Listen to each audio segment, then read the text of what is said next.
Parang nasagot na natin kanina to, Roy, number 4. Gaano po ka-ready ang aim sa fast changing? Ready. Parang nasagot natin, implied kanina na we are trying to improve on our technology para lalong maging madali para sa distributors. In fact, di ba may project yung IT natin ngayon na papalitan na yung interface ng ano natin, ng DTC, ng website, webpage. Gagawing available na sa inyo yung application ng, katulad ng sinabi ko kanina, mobile application. Pag bumili po kayo sa mga BCO ngayon, paperless transaction na. Kasi diretso na dun sa in-store nyo ang reorder ninyo sa POS, di ba? Wow. Kaya lang, galing ako sa Kawayan. Meron daw isang distributor. Sabi daw niya, "Sir, sigurado bang papasok na sa akin yan?"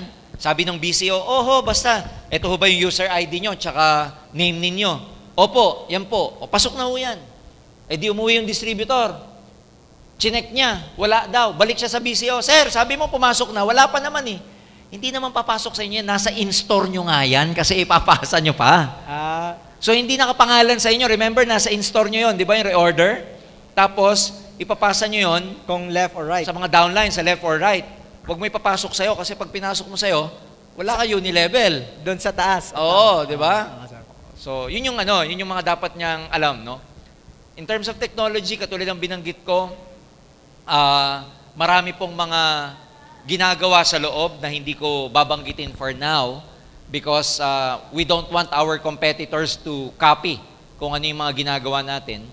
Kaya nga, nilalakihan yung infrastructure natin sa loob, especially the IT, para makasabay tayo sa technology. Can you imagine, no?